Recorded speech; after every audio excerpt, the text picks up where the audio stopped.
फिर जब मनुष्य भूमि के ऊपर बहुत बढ़ने लगे और उनके बेटियां उत्पन्न हुई, तब परमेश्वर के पुत्रों ने मनुष्य की पुत्रियों को देखा कि वे सुंदर हैं, सो उन्होंने जिस जिसको चाहा उनसे ब्याह कर लिया। और यहोवा ने कहा, मेरा आत्मा मनुष्य से सदालों विवाद करता न रहेगा, क्योंकि मनुष्य भी शरीर ही है, उसकी आयु 120 वर्ष की होगी।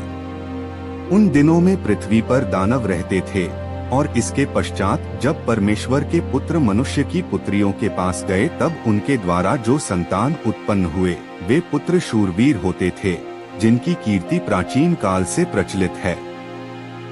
और यहोवा ने देखा कि मनुष्यों की बुराई पृथ्वी पर बढ़ गई है, और उनके मन के विचार में जो कुछ उत्पन्न होता है सो निरंतर बुरा ही होता है।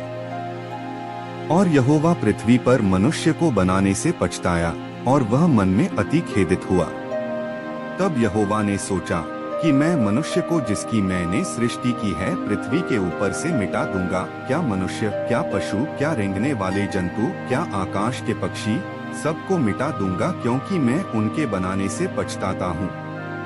परंतु यहोवा के अनुग्रह की दृष्टि नूह पर बनी रही। नूह की वंशावली यह है।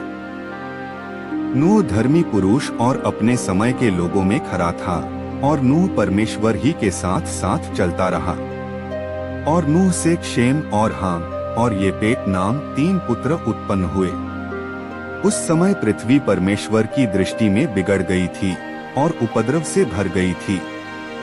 और परमेश्वर ने पृथ्वी पर जो दृष्टि की तो क्या देखा कि वह बिगड़ी हुई है, क्योंकि सब प्राणियों ने पृथ्वी पर अपनी अपनी चाल चलन बिगाड़ ली थी।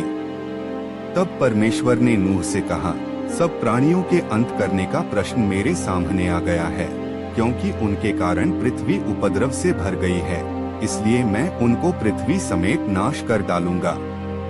इसलिए तू गोपेर वृक्ष की लकड़ी का एक जहाज बना ले, उसमें कोठरियां बनाना और भीतर बाहर उस पर राल लगाना, और इस ढंग से उसको बनाना, जहाज की लंबाई 300 हाथ, चौड़ाई 50 हाथ और ऊंचाई 30 हाथ की हो। जहाज में एक खिड़की बनाना और इसके एक हाथ ऊपर से उसकी छत बनाना, और जहाज की एक अलंग में एक द्वार रखना, और जहाज में पहला, दूसरा, तीसरा खंड बनाना। और सुन, मैं आप पृथ्वी पर जल प्रलय करके सब प्राणियों को जिनमें जीवन की आत्मा है आकाश के नीचे से नाश करने पर हूँ, और सब जो पृथ्वी पर हैं मर जाएंगे। परंतु तेरे संग मैं वाचा बांधता हूँ, इसलिए तू अपने पुत्रों, स्त्री और बहुओं समेत जहाज में प्रवेश करना। और सब जीवित प्राणियों में से तू एक एक जाति के 2-2 अर्थात एक नर और एक मादा जहाज में ले जाकर अपने साथ जीवित रखना। एक एक जाति के पक्षी और एक एक जाति के पशु और एक एक जाति के भूमि पर रेंगने वाले सब में से 2-2 तेरे पास आएंगे कि तू उनको जीवित रखे। और भांति भांति का भोज्य पदार्थ जो खाया जाता है उनको तू लेकर अपने पास इकट्ठा कर रखना, सो तेरे और उनके भोजन के लिए होगा। परमेश्वर की इस आज्ञा के अनुसार नूह ने किया।